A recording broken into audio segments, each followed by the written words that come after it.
Good morning and welcome to the show. Today it's just me, and I have had a couple of you let me know that you are very jealous of where I got to go last weekend. And so I thought I would share a little bit about it. Everybody can't go to all of these events, and it was the first time ever I've got to do something like this. So I thought I would share. So I was able to go to Phoenix, Arizona last weekend for a women's conference called The Assembly. And this is a company that Jocko owns, Jocko Willink, the retired U.S. Navy SEAL, who has written Extreme Ownership, Dichotomy of Leadership, Leadership Strategies and Tactics, and Discipline Equals Freedom. So his company put it on, and his COO, Jamie Cochran, was the lady who had the inspiration for the idea and planned it. So in the past, there's all kinds of events that they run, like I don't know what it's called exactly, but it's like field exercises where they do a weekend of that for whoever can come. And then there is the muster. And I always wanted to go to the muster. It's usually on a weekend, and it is, I think it was $3,000 when I wanted to go before, and that was just too expensive for a 2, 3 day event for me. So I just kind of gave up on that. And then this women's event came up. I heard Jocko interviewing Jamie, and I was very fascinated by her life and how she came to be the COO there. And she had had a thriving career, and then she gave that up to be able to help her husband, who was a Navy SEAL as well. And he had wanted to take on this new position. And so she gave up her career in order to help him. And so she had a little bit of time, and Leif Babin, which you know from the Jocko podcast, and he was a co author of Extreme Ownership with Jocko, he was at Echelon Front, and he came over for dinner one night, and he came over to recruit her husband to work with their company. And after they left, her husband was like, "Man, you would be really good to help them out." So he put in a word for her with Leif, and then Leif had her come in and she interviewed with him. And then she started as an assistant. Well, it was a little bit humbling for her because where she had been before, she had multiple assistants and she was at the very top of the ladder in the organization where she was. So she started 10 hours, then 15 hours, just a little bit here and there. And then Extreme Ownership came out, and she said she went right to the top as a COO, planning everything for them. The events started, the news, and everything just blew up after the book came out. So she's been there for 10 years, maybe. It's been quite a while. Don't quote me on that one. But there were other women that came to this event, some to do a panel, and they would be all military wives. And they did a panel on emotional independence. So most of these ladies have been on their own for many years because of all the deployments of their husbands on the multiple wars that we've had in the last several years. So they had the panel, people could ask questions, and Jamie hosted that panel. And she would ask them a different, like one question, and then they would all answer that. And they were very fascinating people. So when I came the first night in the milling of the crowd and with everybody checking in, first of all, I came down this beautiful stairway, and it was a luxury hotel. And it was in the ballroom where we hosted all this. But the first night, it wasn't an event of any kind. It was just registration, getting to know people. There was a table and a wall with a whole bunch of merch that people could buy, the books, shirts, good stickers, and water bottles, all the kid books, just a ton of stuff that you could buy. And yes, I bought good stickers and a couple shirts. I already have the books. So I would see these people milling around, and I saw one lady that really caught my attention, and she just had a quiet, beautiful spirit about her. And I didn't know who she was, nothing. And she was on this panel with the other ladies, and all of them were military wives. And she had a great sense of humor, very calm. Jamie said she knew how to do everything. And so I got to know her over the weekend. I asked if I could have my picture with her. Her name is Gardner, was her last name, Iris Gardner.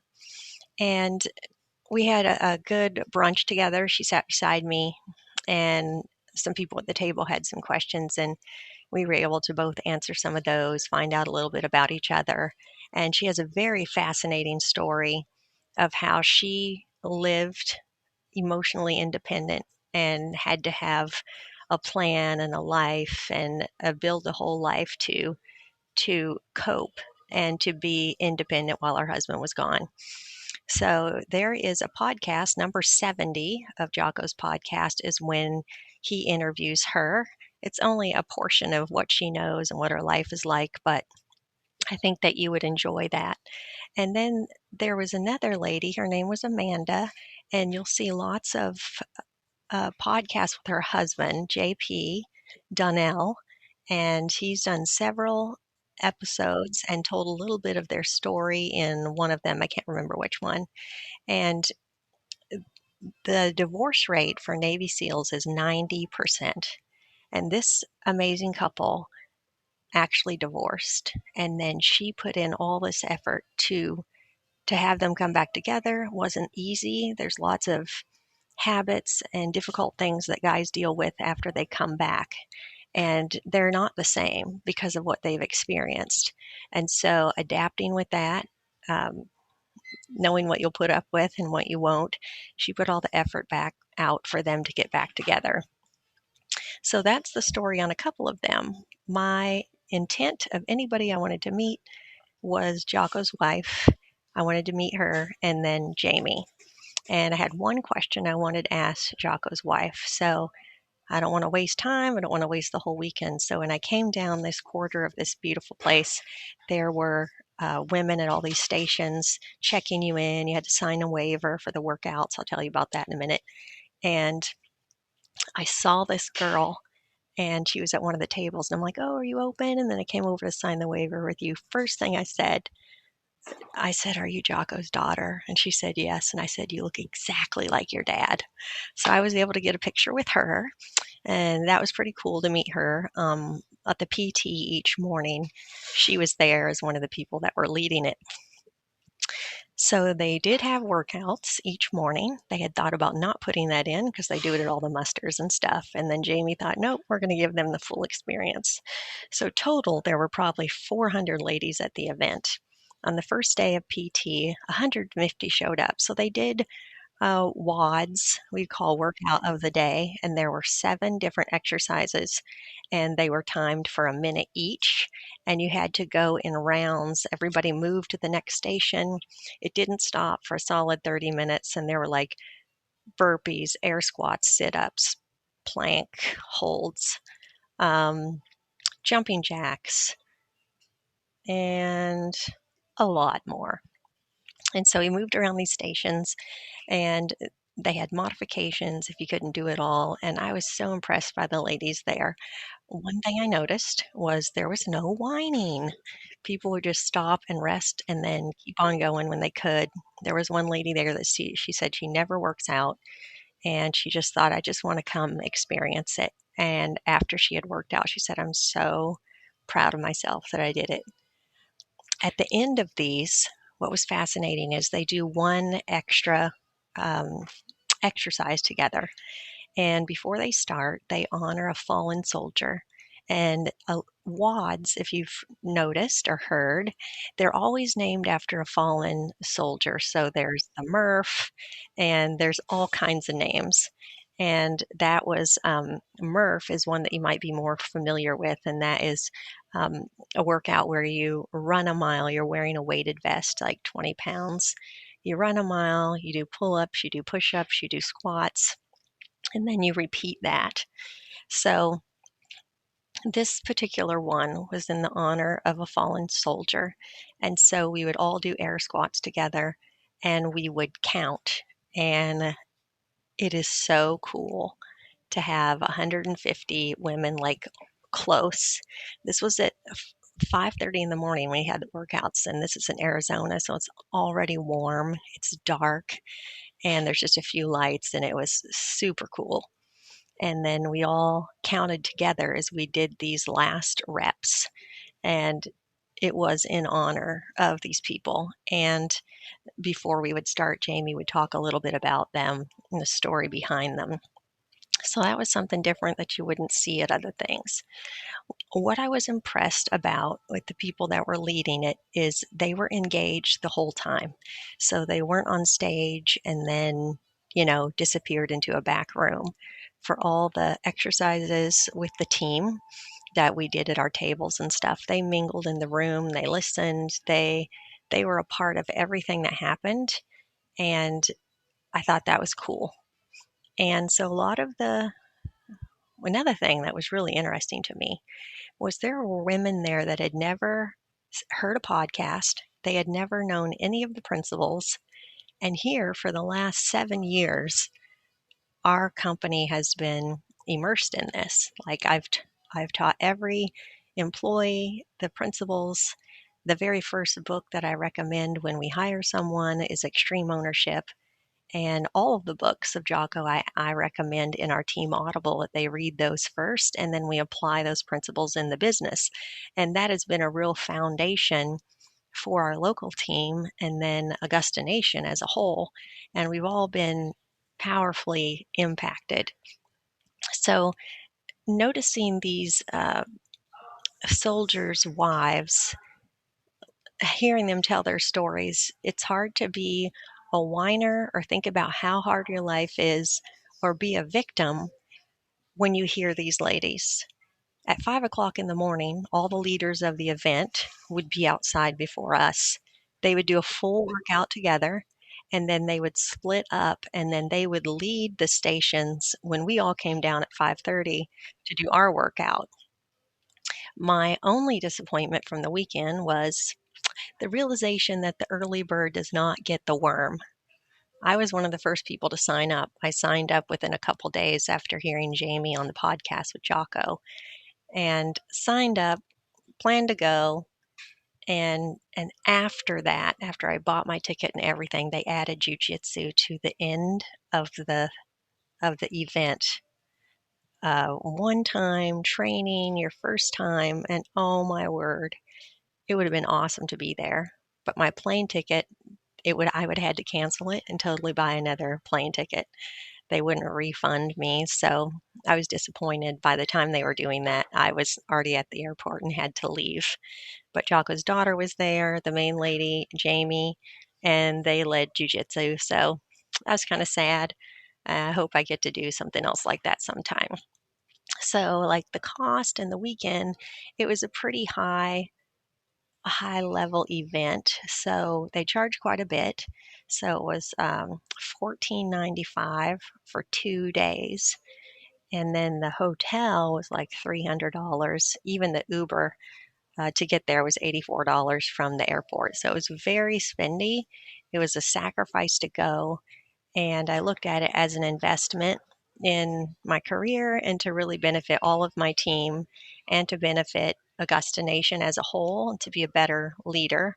I didn't have any desire to go and to network with other ladies or get to know people. I was there to just soak in anything else I could glean to help the team and Augusta Nation, and didn't really feel like I wanted to do the breakout sessions when everybody talks about themselves and all of that. But I'll show you this really nice book they gave. So this was like our book for like module that we had. And the theme of the whole weekend was own it all. So they had the different modules, like these contents here, very nice spiral book. They had an app too, where on the app you could see all the times of everything that was going on, and that was pretty cool. So they have what they call the battle map, and that is the map of the whole hotel, and all the things like what to wear for the workouts and everything that was going to happen, the times and everything. So this is how it was laid out, really nice. So um, see there was quotes on each one: own your mindset, own the solutions, own it all. And their team wore Own It All t-shirts at the beginning.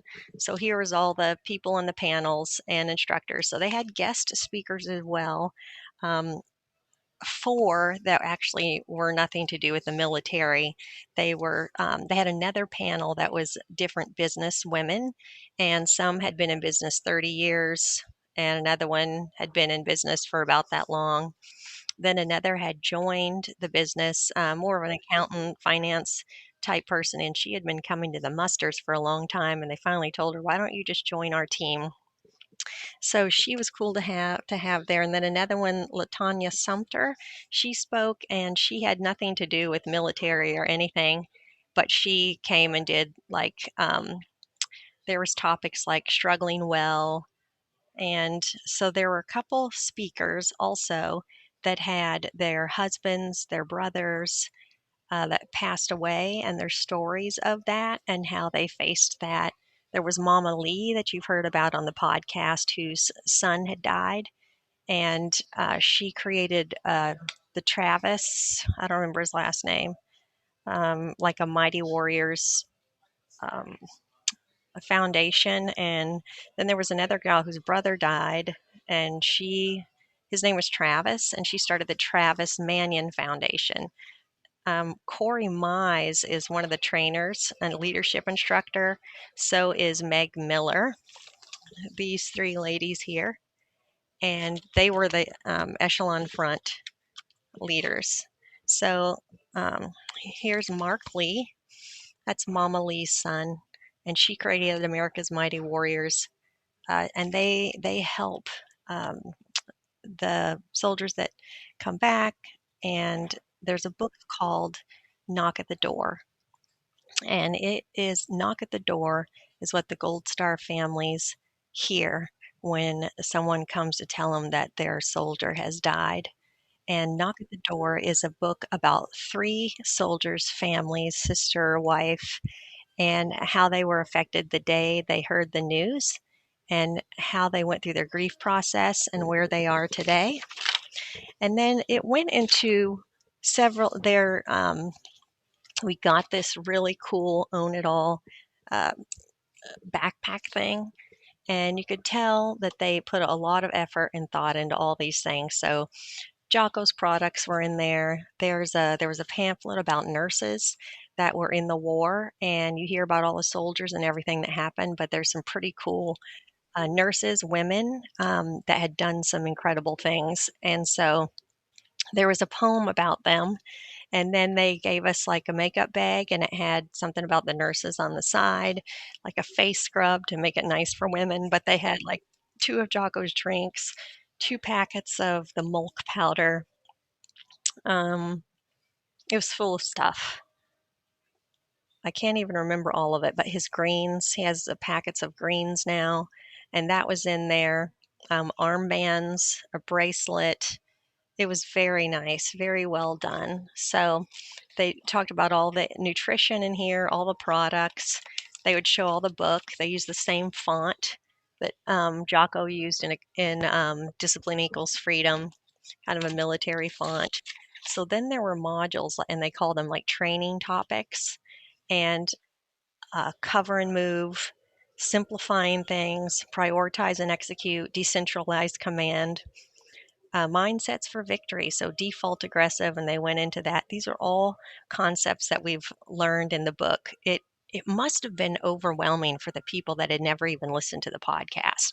There were business owners that like, whoa, we just sent our team there, and these were women that had never knew anything about Jocko. So can you imagine hearing all about extreme ownership and default aggressive, innovate and adapt, humility, discipline equals freedom, extreme ownership.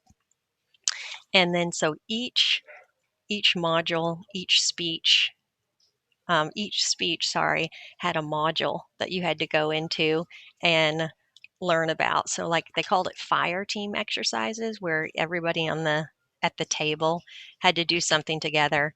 And it would be like no growth in the comfort zone was this called. We had to name a goal for ourselves, excuses and barriers, and one iterative step that we were going to take. Struggling Well was one of the speeches, and how to go through these difficult things in life and struggle well. How to build relationships, cultivating emotional independence, we can do hard things. So these were like the titles of each speech, and then paper to write on each side of that and take notes. Overall, it was an awesome experience. I would say here's one: barriers for owning it all. Not for me, fear of losing respect, fear of consequences, fear of being the only one, and on and on. It's basically a book that you could bring back home and with all your notes write more on. And then another gal, which kind of would be a little more like me, combat leadership is not for me. So her story was that she was like a hippie who had never held a gun in her hands, nothing to do with soldiers, but how that she had worked her way up through the companies, her ability to communicate, her ability to lead in businesses that had nothing to do with the military. Her degree was nothing to do in the military. And so she felt inadequate for the positions that she held. And so, but she just kept saying yes, and I can try, and I can do this, and I can learn.